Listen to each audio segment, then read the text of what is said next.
Time has a strange way of stretching when you're waiting for something. For most people, 10 years sounds like forever. For me, it became a rhythm, a mantra, each day another step closer to the moment I had promised myself. In those early months after Ethan left me, I thought the pain would kill me. It hollowed me out, made me a shadow of who I used to be. I would wake up gasping in the middle of the night, my heart pounding, the memory of his laugh filling my head. Every corner of the city held a piece of him. The cafe we used to sit in on Sunday mornings. The park bench where he kissed me for the first time. The street where his car used to pull up, headlights cutting through the night as I waited with anticipation. They all became scars etched into my map of survival. At first, I drowned in self-pity.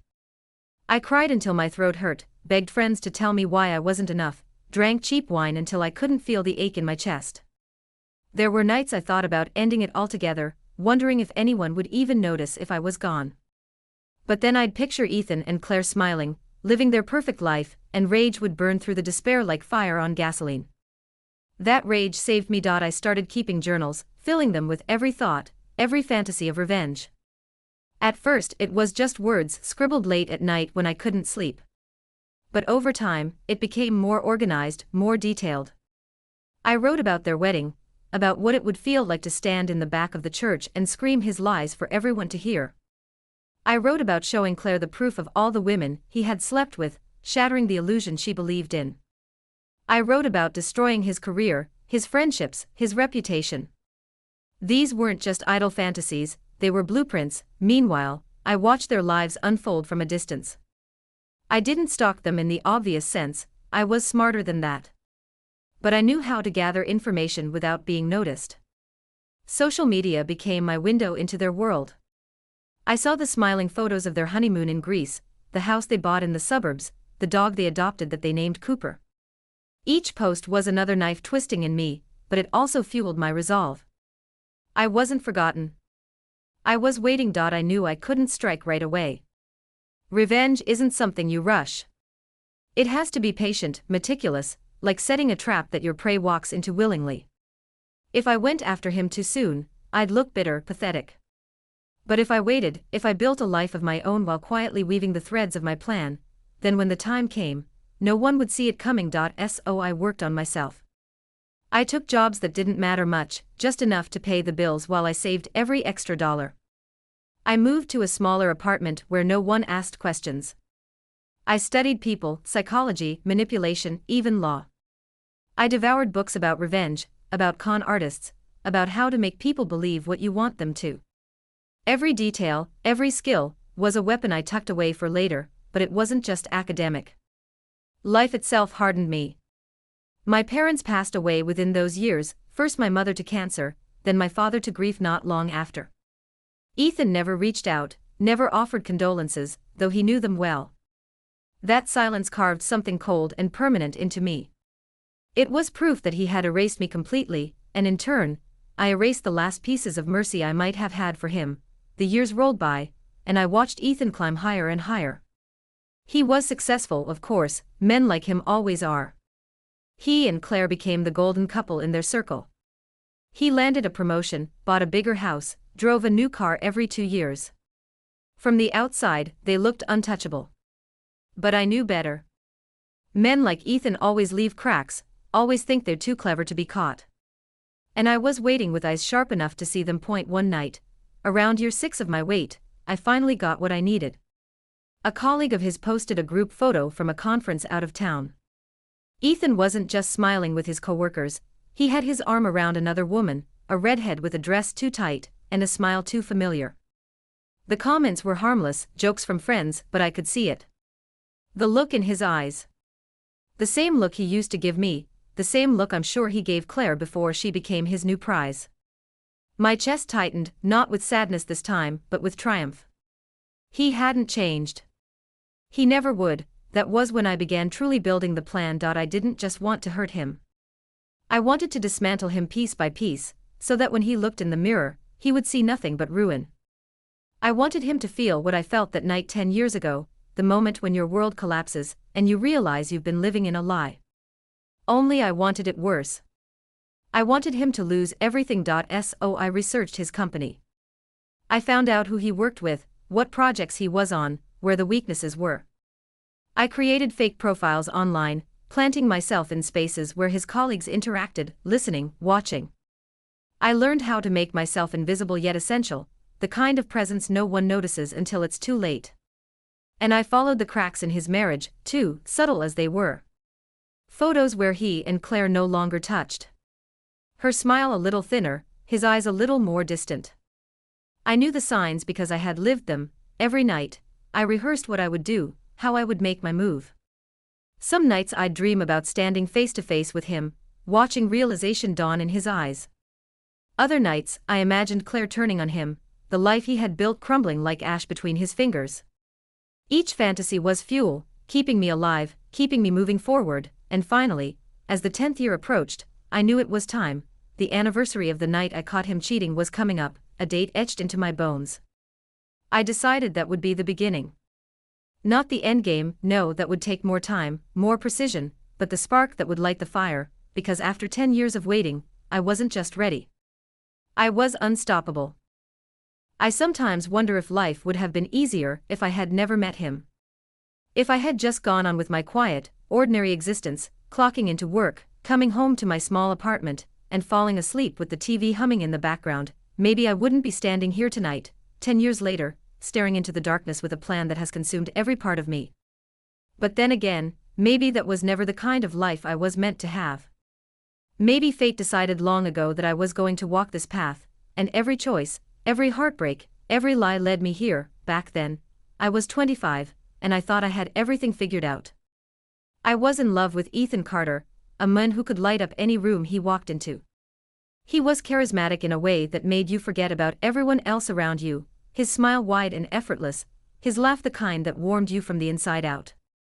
I met him at a bar after work, and though I didn't usually go for men like him, the type who seemed too good to be true, something about the way he looked at me made me feel seen in a way no one else ever had. I wasn't the kind of woman who turned heads when I walked into a room. I was pretty enough, I guess, but in a quiet way. I had soft brown hair I usually kept tied back, brown eyes that people often described as kind, and a body I didn't flaunt. But Ethan noticed me, and that was enough to set my world on fire. Our first date turned into many more. Within months, I was spending more time at his apartment than at my own. He told me he loved me before I was ready to say it back, and I can still remember the trembling in his voice when he said those 3 words. Eventually, I gave in, whispered it back, and he kissed me like it was the only thing he had been waiting for. For a while, I thought I had found the man I was meant to spend the rest of my life with, but people have a way of hiding their true selves, and love has a way of blinding you to the warning signs. At first, it was little things I brushed off. Late nights at the office that didn't make sense because I knew his company wasn't drowning in work. A perfume that lingered on his clothes that wasn't mine. The way he pulled his phone closer to him when I walked into the room, his thumb moving quickly to close whatever he had been looking at. My gut twisted with unease, but when I asked, he always had answers ready, excuses smooth enough to calm me down. And I wanted to believe him. I wanted to hold on to the man I thought I knew. The night I found out the truth, I was standing in his apartment, holding a glass of wine while waiting for him to come home. I had decided to surprise him with dinner, something special, because I felt guilty for doubting him.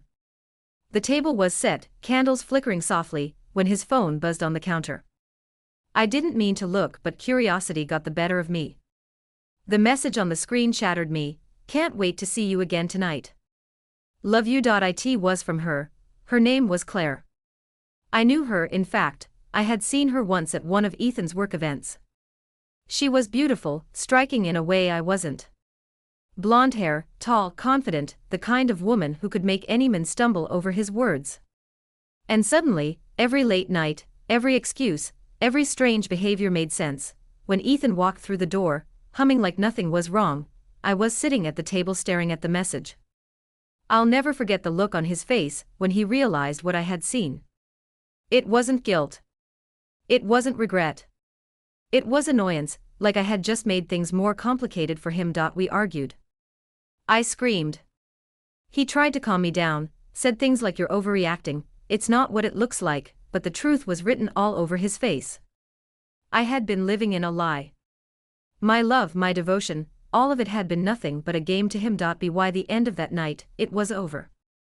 Or at least, that's what I thought, because betrayal isn't just about the act itself, it's about how it ripples through your life afterward, tearing apart everything you thought you knew about yourself. Ethan didn't just cheat on me. He humiliated me. Everyone at his office knew about Claire. My friends whispered behind my back, pity dripping from their voices. And Ethan? He moved on so quickly, like our years together had been nothing more than a footnote in his story. Within months, he and Claire were flaunting their relationship everywhere, their smiles wide and perfect, as though they had been meant for each other all along. I tried to move on. I tried to bury the pain, but it grew inside me like a disease. I lost my job because I couldn't focus. I lost friends because I couldn't stop talking about him. Nights stretched into weeks of sleeplessness, my mind replaying every moment, every kiss, every lie. And when I thought it couldn't get worse, I found out they were engaged. That was the moment something in me snapped, because Ethan had taken everything from me, not just love, but dignity, stability, and the life I thought I had. He had broken me. And I decided then and there, sitting alone in my dark apartment with tears staining my face, that I wasn't going to let him win. Maybe he thought I was gone, forgotten, just another woman left in the wreckage of his charm. But I wasn't. I would wait. I would watch. And one day, I would take everything from him the way he took everything from me, and so the years began to stretch on, each one sharpening the blade of my resolve. I moved like a ghost at first, present but unseen, a shadow slipping between their lives and mine. I told myself I would never be reckless, that patience was my ally. The first moves were small and elegant, the kind of manipulations you don't notice until the consequences are already in motion. I made myself seen in places Ethan frequented online, but not in ways that screamed obsession. I became a harmless, competent presence in his professional circles, a name people respected on paper but never thought to question in person. I liked the chill of anonymity. It made me feel powerful in a way I had never known. One evening I reached out to an old contact from a semester of night classes I'd taken years ago. He was running a tiny public relations firm, and was just the kind of person who could open doors without slamming them. I asked for work, something part-time, something that would let me keep my life flexible. I presented myself as someone who'd weathered hard times and come back sharper. He believed me. I accepted the job because it put me in the same orbit as Ethan's world without making me look like I was trying to be there. I went to networking events and corporate mixers where I could see him from afar, watch him in the way a hunter watches prey, cataloging the small tells that would later become evidence of the man he really was. I began to collect not only facts but patterns, his ways of deflecting, the small hypocrisies that crept into the image he paraded. There was a woman in his office named Mara who always hovered near him at company gatherings, that practiced laugh at the perfect moments. There were projects that he'd take credit for, and then quietly let his subordinates sink under the weight. I wrote every nuance down in my journals, ink smearing in places where my hand had trembled too much while writing. At the same time, I did something I never thought I would do. I befriended Claire. Not in the way a vengeful person would flaunt their presence, but slowly, innocently, two women who happened to share a gym class, sharing coffee afterward, laughing about diets and meetings. Claire was wary at first. She'd been burned by the same men that had burned me. But she had a resilience about her, a belief in the world that made her think people were basically decent. It was a dangerous innocence, and it fanned the part of me that wanted to expose Ethan to the world. I let her talk. She told me about the little things, how Ethan would talk over her, how he had started taking business trips without telling her much. She admitted to tiny fears she would dismiss with a smile. I listened and I kept everything she said like a talisman. There were nights I lay awake thinking of telling her the whole truth, of ripping the bandage off and letting the infection pour out, but I knew the timing had to be right. If I shattered her before I had leverage, I would lose a weapon and gain only the bitter satisfaction of raw confession. One late summer night, at a fundraiser in a glass-walled hotel downtown, I finally saw an opening. Ethan was on stage, charming, the kind of man who could make a room forget to breathe. He worked the crowd afterward, shaking hands, hugging people, his smile travel-worn but sincere. Claire moved through the throng beside him, luminous in a simple black dress. I could have approached them. I could have thrown the phone with the 10-year-old message onto the table, and watched everything combust. But the point was not to make sparks. The point was to start a slow, inevitable burn. I engineered a small professional hiccup for Ethan, nothing illegal, nothing that would make the papers, just enough to prick his reputation among those who mattered. The firm I was working for had a client whose interests intersected with Ethan's company in a minor but visible way. A contract review, a misfiled memo, a misunderstanding that would look bad on paper if not clarified. I did not forge documents or sabotage systems. I set conversations in motion, nudged the right people to ask the right questions, and watched as Ethan waved them off with that practiced charm he used when cornered. It was delicious to see his face flush, to see a momentary crack in his armor. The rumor spread in the coffee rooms and elevator rides, the kind of whisper that becomes more damaging because no one can point to the source and say, it's nonsense. His board started asking questions. He smiled and deflected and reassured, but the seed of doubt had been planted, more was needed. If I was going to take the man down, I had to get him to reveal the parts of himself he thought were hidden. People like him wear armor, expensive suits, rehearsed apologies, little gestures of generosity that cost them nothing. Real power is not on the surface. It's in the secrets they keep and the compromises they think no one will ever discover. My job became coaxing those secrets into daylight without making it look like I'd forced them out. So I played games that weren't games at all. I used kindness as a weapon.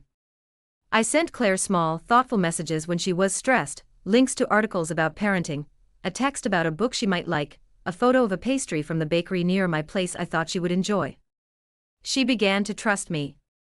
She started confiding in me about things she didn't always say aloud, like the way Ethan had once slept on the couch for a week after a big argument, or how he had told her he was frustrated with her lack of enthusiasm for social events. She blamed herself sometimes, and the woman in me that had once been fragile wanted to comfort her. But I also held my tongue, because the strongest blows are often those that arrive when the other person believes they are safe. The winter before the 10th anniversary, something unexpected happened. Ethan's company announced a major merger. For him, it was everything, the kind of career leap that would take him out of regional leadership and make him a visible figure in national circles. I watched the press releases, the congratulatory emails, the champagne photos. For the first time in a long time, I felt a twinge of fear. This was bigger than I'd planned for. A man in that position is harder to touch. He's protected by publicists and lawyers, by a constellation of people whose interest is self-preservation. But the fear was useful, it focused me. If he was going to become harder to reach, I had to be more creative. That's when I started whispering doubt into the one place no publicist or lawyer could control, the hearts of the people who loved him. You can't easily destroy a man's professional life if his partner believes in him wholly. Claire still smiled at him in public, but there were cracks I could exploit. I began to leave subtle notes, not threats, nothing crude, just carefully placed coincidences that made her pause. A receipt from a boutique he'd never mentioned, where a familiar perfume was listed. A random comment from someone at a charity that Ethan had been seen late one night, with someone from the agency. Little things that blended plausibility with suspicion. I watched as Claire's bright certainty dimmed a little each week. She started asking questions, not to me but to friends. Rumors began to feed on themselves. It was intoxicating to watch doubt take root in her eyes. Around this time, I met a man whose existence complicated everything. His name was Daniel, and he was a photographer with a slow smile and rough hands that had a habit of finding mine when we stood close to one another. We met at an event I was working, and somehow the conversation drifted from lenses to loneliness to the strange resilience of people who had been through too much. He didn't pry, he didn't ask about my past, and his company felt like an ocean where I could float without sinking. I wanted to tell him the truth, that I was not there for love but for war. Instead I let him in a little, because even armies need medics. He became a face I could touch when the nights were too long. I told myself I could hold affection for someone without letting him know the darkness that sat in my chest like an ember. As the merger announcement turned into preparatory meetings and legislative filings, the pressure around Ethan grew. He began to look tired in photographs, a ghost of the man who had once been so effortlessly sure of himself. He started drinking more at events, his jokes a little louder than necessary. Claire, meanwhile, became thinner, gentler, someone who looked like she was running to keep up with a life that belonged to someone else. I would sit across from her sometimes, sipping coffee in a sunlit cafe, listening to her talk about their plans for the summer, the house they were considering, the baby names they had joked about. I felt a surge of something I hadn't felt in years, not sadness, not rage, but pity for the marriage that had never been what she believed. Everything I did was calibrated to increase the pressure until he would inevitably make a mistake. People like Ethan, when under pressure, expose their smartest weaknesses. They make deals that feel convenient in the moment. They take risks because they are convinced they will not be caught. I did not push him into criminality. My aim wasn't to have him arrested, but when men like him are cornered, their charm frays, and their decisions become clumsy. My goal was humiliation, loss of trust, the collapse of the little kingdoms he had built, and then, in a moment that felt orchestrated by some cruel director, he made a blunder. Not a headline-grabbing atrocity, but something so petty and ugly that it would pierce the image he had crafted for so long. At a board party, after a speech about integrity and leadership, Ethan was overheard saying something that, when repeated and then recorded on someone's phone, sounded callous and dismissive of a longtime client. The sentiment wasn't illegal. It was worse, it was revealing. It showed the soft underbelly of his character, the part that treated people as expendable. Clips circulated. Colleagues whispered. His email inbox filled with awkward messages. He smiled through it publicly and apologized in a corporate way, but the damage was done. The press wasn't involved, yet, but the snake had been teased out of its hole. It should have been enough to slow him down. It wasn't. Men who had built empires on charisma almost always convinced the world they were repentant and corrected. But small fissures, once widened, are hard to mend entirely. I kept turning the screws, the merciless architect on the other end of the phone lines and casual encounters, always careful not to tie anything conclusively back to me. I wanted him to fall because he deserved to, not because he had been framed by some bitter woman. He did fall, just not in the way I expected. Claire found messages on his phone, not just flirtatious texts, but long threads that suggested a pattern of deception, excuses, cancellations, denials. She confronted him, and to his credit he didn't deny everything. There was no explosive scene, no screamed accusations. There was instead a brittle negotiation between them, like two diplomats arguing over territory neither wanted to admit they had lost. Claire left for a weekend with her sister. She came back with a quiet resolve in her face that I had never seen before. She started to ask hard questions about their finances, their plans, what she knew, and what she had believed. For the first time, Ethan looked afraid in private. That fear was the music I had been waiting for, and I eased the tempo, letting it swell, but as things accelerated, the world found ways to surprise me. Revelations I thought would end him instead brought him to face truths that made him small, yes, but also human in an unexpected way. He made a public apology that was almost painfully sincere, not an actor's performance, but a man admitting his failings.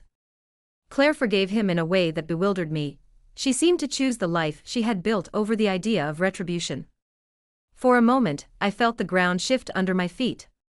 Had I misread the rules? Could someone really choose to rebuild instead of tear down? I learned something crucial then. Revenge is not a straight line. People will surprise you. They will do things you do not expect. Plans have to adapt, and patience, relentless, cold patience, must be married to creativity. I steeled myself. If she stayed, if she forgave, then perhaps I would have to change the form my revenge took. It could no longer be a single, spectacular collapse. It would have to be a slow erosion. His friends, his business circle, his sense of self, worn away like a coastline battered by unrelenting tide. So I began to widen my net of influence, making sure that if one path closed, another would open. I cultivated allies in unexpected places, an old editor who liked scandal, a former colleague who had reasons to be resentful, a lawyer with a penchant for moral crusades. None of them knew the full story. They only knew enough to act. I never told them why I cared. I never needed to. People will act on the allure of a good story if you present it with enough truth to make it believable. The 10th year crept up on me like a predator, silent, inevitable. The anniversary of that betrayed night approached, and that date felt luminous and terrible, like a lighthouse warning ships away from the rocks. I sat with my journals and my plans, the map of a life I had reconstructed around one iron goal. Sometimes, in the blue hours before dawn, I would look at the woman I had become and barely recognize her, strong, composed, cold in ways I had not intended. I would feel a flash of fear that this pursuit had hollowed out more than Ethan ever had. Was I becoming him? Was the hunt consuming me until there was nothing left but the need for retribution? Those were dangerous thoughts, and I pushed them away, because there was still work to do. The next moves had to be precise, the kind of chess that required thinking 5, 10, 20 moves ahead. I could taste the end game now. It was near enough that I could almost touch it, but I also knew that near did not mean certain. People are messy. Plans are fragile. But for the first time in a decade, I felt the thrill of a tide finally turning in my favor.